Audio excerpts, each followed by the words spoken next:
Salut les jeunes, merci d'avoir cliqué sur cette vidéo, la 6e de notre série sur le film documentaire que je prépare depuis des mois et que vous suivez maintenant depuis quelques semaines. On a parlé de comment on monte un projet, de comment on fait le budget, comment on trouve des diffuseurs, on a même parlé du matériel, mais il y a un truc qui nous concerne absolument tous, c'est le syndrome de l'imposteur, ou au moins les questions qu'on se pose avant de passer à l'action. Pour le film, la campagne Ulule est terminée, ça a été un succès, le matériel est prêt, le projet est écrit, tout est prêt pour passer à l'action. Et pourtant, il y a encore quelques jours, je me suis posé une question. Est-ce que j'ai bien écrit le film? Est-ce que je suis vraiment capable de faire ce film? Est-ce que je vais pas décevoir des gens qui croient en moi et qui soutiennent le projet? Et oui, aujourd'hui on va parler de ça. Parce que je crois que ce doute, il est normal, on le rencontre tous, peu importe le projet qu'on fait, et je pense même que ce doute, il est utile. Enfin bref, je pense que ces questions-là, vous les connaissez aussi. Il y a une chose qu'on ne dit jamais sur les projets créatifs et dont on parle quand même assez peu, c'est que le doute, il nous suit du début à la fin du projet et peut-être même après d'ailleurs. Au début, le doute, il ressemble surtout à une question de légitimité évidemment, et puis une fois qu'on a avancé, qu'on a écrit, qu'on passe à l'action, le doute, il avance aussi. De mon côté, je me suis forcé à voir ça différemment. J'ai essayé de voir ce doute non pas comme un frein,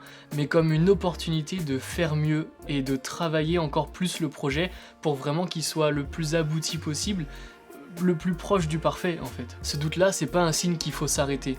Bien au contraire, c'est peut-être même un petit tremplin, un petit élan en fait à passer pour être sûr de ce qu'on fait et de le faire encore mieux que ce qui était juste prévu à la base. Et le doute, c'est normal. Quelqu'un qui doute pas de son projet, c'est quelqu'un qui le fait pas assez bien ou qui le prend pas assez au sérieux, je pense. Maintenant, je vais vous parler concrètement des doutes et des questionnements auxquels j'ai eu affaire ces derniers jours, et j'en suis sûr, vous les connaissez aussi, peu importe le projet que vous avez déjà entrepris. Le premier doute, évidemment, c'est la légitimité.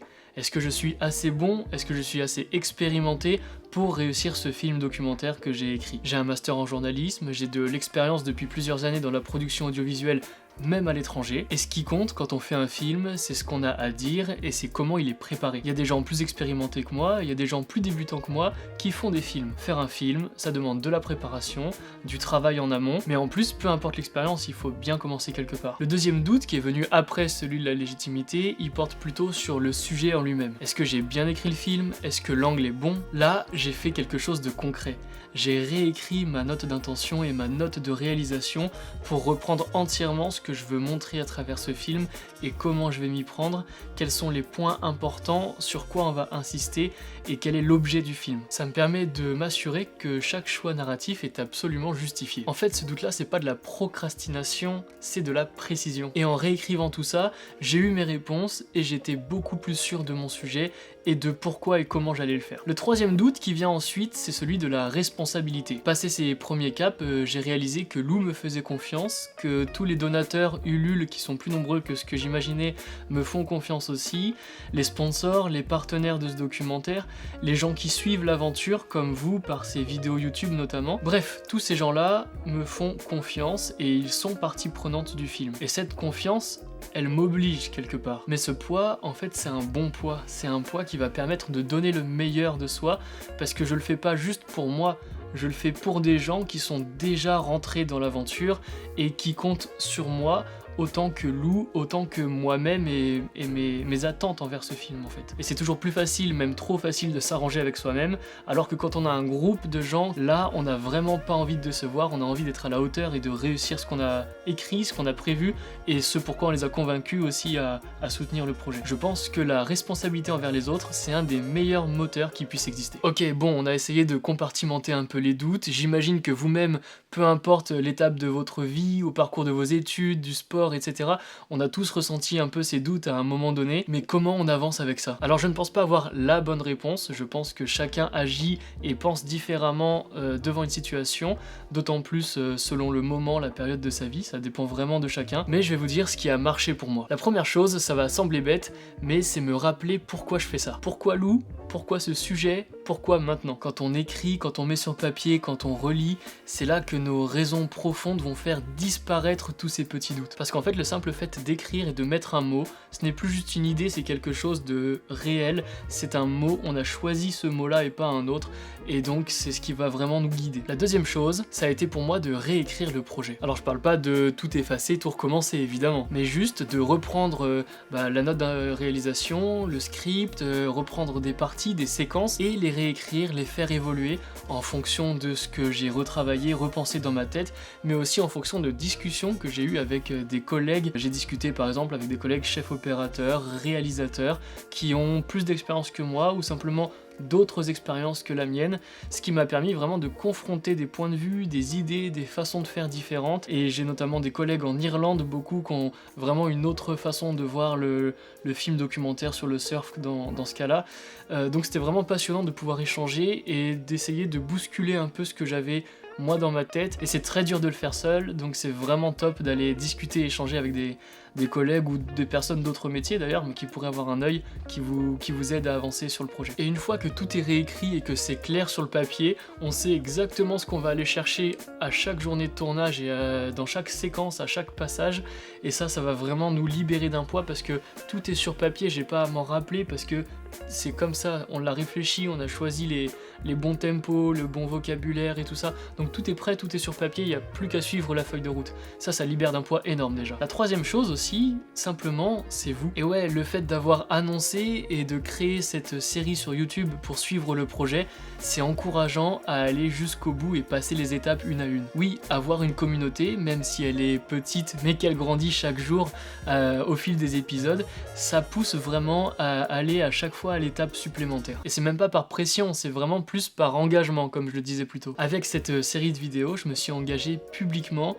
et cet engagement, en fait, c'est une force. Très souvent, on a tendance à se dire « Ah non, c'est qu'un projet, j'en parle pas, je le garde un peu secret, au cas où ça se ferait pas. » Justement, ce « au cas où ça se ferait pas », c'est exactement cette porte de sortie-là que votre cerveau va interpréter comme un gros filet de sécurité et se cacher derrière, et tous les blocages vont rester derrière ça. Alors que si on s'engage publiquement et qu'on a dit à plein de gens qu'on était en train de faire ce projet-là, qu'on travaille comme ça, qu'on en est à telle étape et qu'on avance et que le but c'est ça, et ben c'est pas grave si on n'atteint pas le but exact qui a été dit, mais c'est important de faire ce cheminement parce que quand on l'a dit à plein de gens, on n'a pas du tout envie d'arrêter. Donc c'est pour ça que je vous conseille de parler de vos projets autour de vous.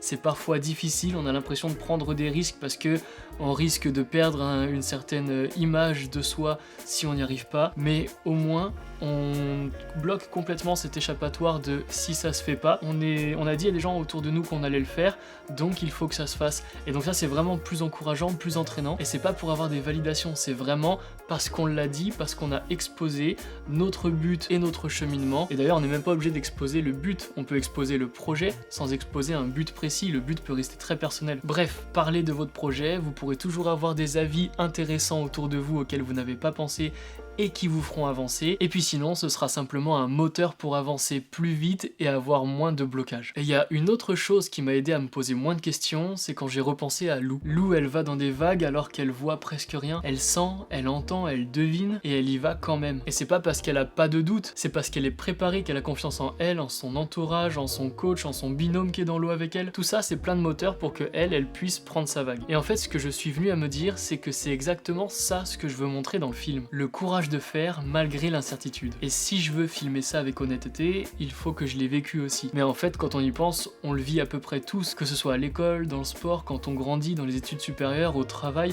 je pense qu'on ressent tous ces doutes-là, ces questions, et elles nous font avancer, elles nous font réaliser des choses. On apprend en faisant, les erreurs font partie du chemin, j'en ai fait plein, et j'en referai plein, j'espère. Et puis pour éviter tous ces doutes et pour avancer avec tout ça, il y a une chose importante, c'est de s'entourer de personnes autour de soi qui sont qualifiées dans chaque domaine dont on va avoir besoin. C'est la chose la plus importante pour avancer vite et bien, c'est de s'entourer de gens meilleurs que soi. C'est con à dire, mais on n'est pas expert en tout, et même si on est expert dans une chose, il y a toujours des gens qui ont cette même expertise d'un point de vue différent. Bref, il faut s'entourer de gens plus experts que soi, meilleurs que soi, plus intelligents que soi, plus rapides que soi. C'est ça ce qui va vous tirer vers le haut. Je pense que s'entourer de gens meilleurs que soi, c'est la meilleure chose à faire pour soi-même devenir meilleur. Alors si vous repoussez un projet que vous avez depuis des semaines, des mois ou des années, dites-vous qu'il n'y a pas de bon moment et que la préparation ne sera jamais parfaite. Les croyances limitantes, on les a tous, à tous les niveaux, et elles ne disparaissent pas seules. On les dépasse en agissant malgré elles, et ce sont ces croyances limitantes qui sont un vrai moteur pour bien réussir. Si on n'a pas ces croyances limitantes, soit c'est qu'on fait quelque chose routinier qu'on sait déjà faire, soit c'est qu'on manque de questionnement justement, et ça se verra dans le résultat. Si on n'a pas tous ces questionnements, on n'ira jamais aussi loin qu'en passant ces questionnements un à un et en avançant avec ça. Préparez le mieux possible, écrivez, planifiez, entourez-vous et puis lancez-vous. Pas quand vous serez prêt à 100%, ça n'arrivera jamais. Lancez-vous quand vous êtes presque prêt et que le doute restant est de l'exigence et plus de la peur. Merci d'avoir regardé cette vidéo jusque-là, j'espère que cet épisode vous sera utile. S'il l'est pour vous, il l'est peut-être pour quelqu'un, alors n'hésitez pas à l'envoyer à ceux qui en auraient besoin. Et pour suivre ce film et toute la suite de ce projet, abonnez-vous.